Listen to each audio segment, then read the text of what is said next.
And you are muted.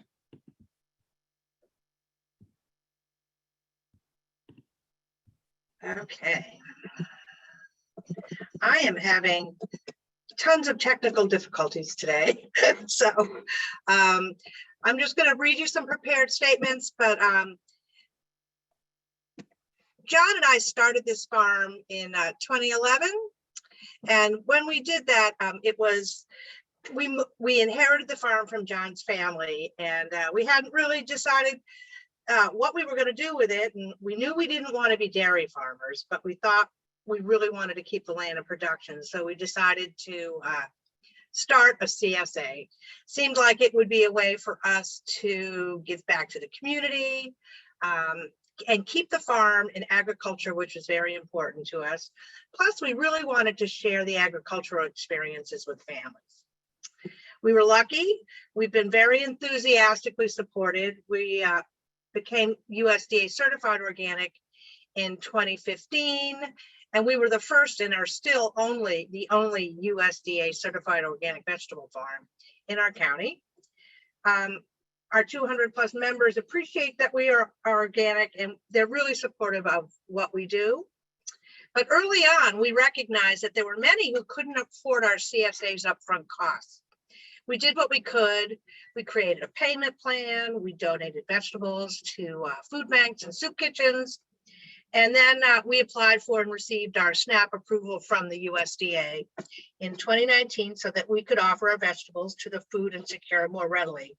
We especially wanted to reach more seniors and the families living who couldn't afford the high cost of organic vegetables at the grocery store. The whole paycheck, whole farms kind of thing. So we were thrilled, absolutely thrilled to find out about the Massachusetts SNAP program. And we applied for and were accepted into the program in late 2020 after receiving the grant for the hip processing equipment, a very welcome cost sharing for our participation. We then devised the monthly membership plan with the help of DTA staff members and set out to enroll new members. We were delighted in our first summer season to add 10 members to our membership roster, and we're only 200 members. So 10 members is, 5%. That's a pretty big increase for us. And our new members, they ranged from college students, single working moms. We had a disabled veteran, some seniors, and especially because it was during the pandemic, there were quite a few people who, were unemployed and were getting emergency benefits, which was very opportune. And then we had one family that I'd particularly like to tell you about. This family had actually been a CSA member for years, and we had come to know the young ones, and we loved the fact that the whole family would come together to pick vegetables and flowers, the children racing down the farm lanes to run off some energy. And there were 3 generations in this family, led by their proud matriarch, who I'll call Sally. You see, this woman was a recently retired school teacher, and she had received custody of 5 grandchildren after much heartache and effort. And then she added them to her household that already included her disabled husband, her son, daughter, and another grandchild. She was feeding a total of 10 people, many of them voracious teenagers. When I told her about the SNAP HIP program, she was thrilled. Money's tight with them. The children are mostly too young to work, and they eat a tremendous amount of food. We figured out that they were going to be able to buy 2 full CSA shares per week with their SNAP HIP benefits. It meant that Sally would be able to get her summer and winter and spring CSA memberships at essentially no cost for one with the HIP reimbursement because they got the max. And then they were able to use their regular SNAP to pay for a second membership. Even better, the way the program works, it allows the family to come to the farm just like they always did, enjoy it just as they always have, because the payments are handled privately by the state without requiring any on-site transactions. I think this program is really a win-win for both citizens and farmers of the Commonwealth. I would like to see this program continued and encourage it to be expanded so that it's year-round, because our winter and spring year-round shares are becoming ever more popular. Thank you for listening. Thank you so much, Connie. We really appreciate hearing your story. I'm just going to do some quick claps because I see some folks in the audience doing them as well. I love that, this family, that we were able to do that for them. It was wonderful. That's really awesome. We love hearing about them. All right. And next, I'm going to pivot to Bob Marshall. Bob has been the owner and operator of Marshall's Farm Stand and Greenhouses for the last 29 years, located in Gloucester. He is a sixth-generation farmer. The farm originated in the late 1800s, first as a dairy farm and now as a vegetable farm with 3 greenhouses. They also have a yard waste recycling business to make compost, loam, and bark mulch. Bob, we'd love to hear your hip story. Good afternoon. Thank you for having me. Can you hear me all right? Okay. I'm not very good with a computer, so. Oh, I think you froze up. We can hear you. Okay. Anyhow, been doing it for 29 years. I'm the youngest of 12. So I kind of got stuck holding the key to the farm and to keep it going. It's been a journey like no other. Early or late 80s into the early 90s, there was so much out there for buy local, buy fresh. And then the farmers market push really helped the farms get back on the map, so to speak, to try to get people back to the farm. Because that's the whole thing, especially we're on the outskirts of Gloucester. So we got to really work hard to get people to come back to the farm. I felt like the HIP program came at the right time because people were kind of going to other options for shopping and not going for the fresh produce. I've seen more and more people that used to shop at the farm that have come back, and even newer families that are new to the area are making the farm a must stop. So I really believe in the HIP program. Met a lot of wonderful people. We grow a lot of different produce that we didn't grow in the past to try to meet the needs of what people are looking for, which is always important. But it's all positive. I hope we can turn it into a year-round thing. I really think that there's a need for it. And I'm thrilled to see where it goes from here. Thank you so much, Bob. Can you share with us like a little bit about some of those crops that you've started to grow to meet that demand? Yeah, we were always, our main crops, of course, corn, tomatoes. But we've gotten into kohlrabi, a lot of greens, different greens that people have been asking for. The thing is, the way things are shaping up now, we're nervous about, fertilizer prices have gone through the roof. The gas prices, of course, have gone through the roof. I hope that our prices don't have to go through the roof to keep up with everything, but I just have a feeling that's the way things are going. Labor cost has gone through the roof. But yeah, we've tried to adjust what we grow every single year to meet the needs of the newer customers that are coming in. Got it. Thank you for sharing that with us. It's great. And I just wanted to share with folks that in calendar year 2021, HIP is for the first time has operated without a program suspension. I think a lot of you have been familiar with program suspensions over the year due to lack of funding, and we just wanted to celebrate that as a huge win and hope to see that continue. So next, I'm going to pivot, thank you, Bob, to Carol Tate.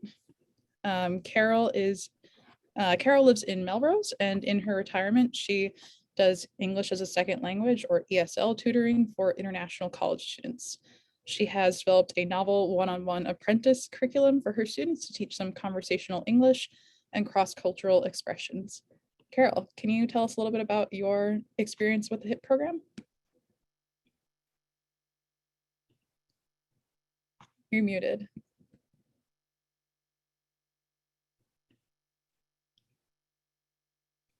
Carol, you're muted. Can you unmute for us? There you go. That's why I had a message on the screen. Can you hear me now? I can, yeah. Thank you. All right. All right. Thank you. Thanks for this opportunity to speak from my little corner of the world. I do live in a senior apartment building here in Melrose. I was born in Melrose. I traveled quite a bit during my career after college around the country and abroad. And I was always fascinated by different food styles. But I was blessed with good health, so I didn't pay that much attention to the connection between the body chemistry until retirement. It was time to move. I'm grateful I got to retire back in Melrose because Melrose is very senior conscious. We have about 6,000 seniors living in this little town of Melrose. It's in between Stoneham and Saugus, in between Wakefield and Malden. So we're just a stone's throw away from the city. And about 72% of our population are seniors. So many of us look forward to the farmers market that comes. There's a wooded grass and tree park near one of the MBTA lines, the train line going north and south. And there's buses, so people can get there. And the farmers market is just something I look forward to all year. What got me started on focusing my own choices was being surrounded now by seniors, several years actually now, and hearing their stories of illnesses that are associated with various breakdown of function, and I was still able to function. So I decided to look into it, and I realized I actually got started on making healthy choices myself, no matter where I lived or how I was traveling. Way back in the summer of 2011, WGBH, our Boston station, sponsored a series of talks by a former heart doctor, Dr. Joel Fuhrman, Fuhrman. And he had this catchy phrase, G-bombs, GBOMBS, grains, berries, onions, mushrooms. And what's the last one? Help me out here, okay? G-bombs. Spinach, salad greens? Yeah, that's it. Berries and seeds. That's it, exactly. GBOMBS. So that was clever enough, and it got me into the whole adventure of learning more and more about the connection between how I bought my food, how I prepared my food, stored it. And it's an easy thing to do. It's not an expensive hobby at all. And now I find myself 10 years into senior living that I'm one of the few people, I don't have anything to talk about when people compare notes about their illnesses and their afflictions and their pills and so forth. I don't have anything to talk about. Hallelujah. I'm celebrating that. Excuse me. I wanted to say something about the farmers market specifically that comes to Melrose.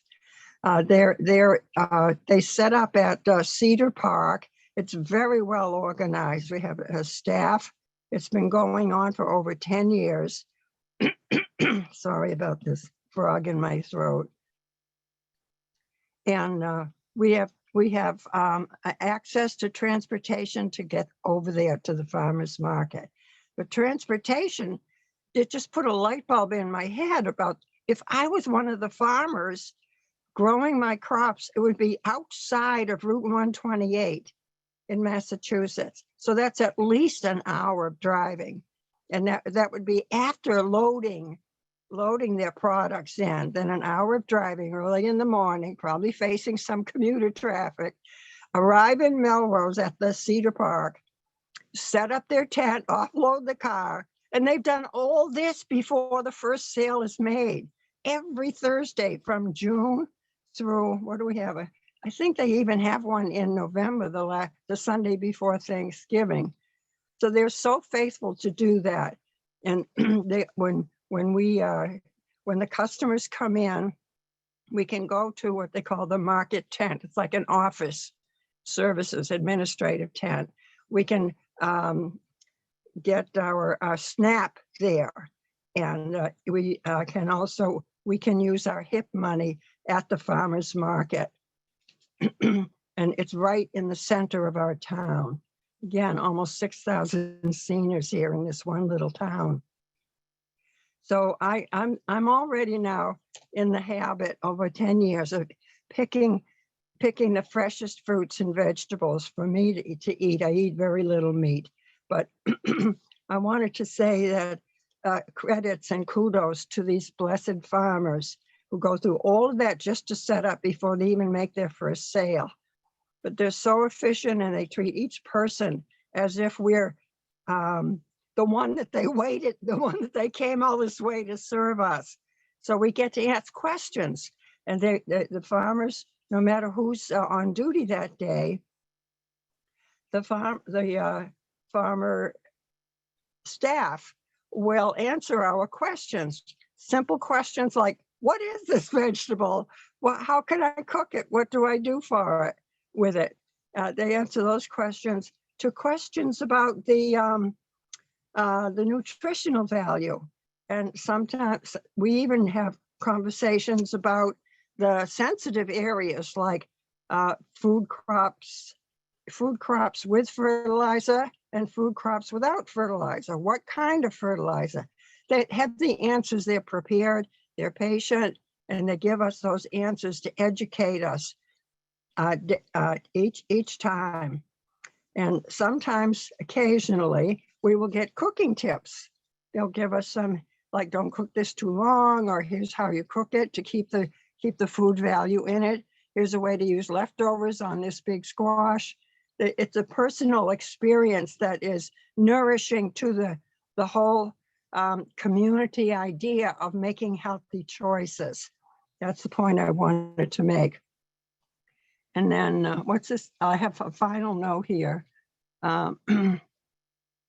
Oh, our brief conversations sometimes include the whims and wonders of government activity. How do you like that? Did I not put that delicately? That wraps it up, Kate. Becca? Thank you so much, Carol. We really appreciate hearing your story. You are truly a passionate woman, and we are so grateful that you spent your time with us. Welcome. Thank you, everyone. I want to just do some quick applause for Carol, Bob, and Connie for sharing their stories with us. And I'm going to quickly share my screen and hope this works. I want to share one more.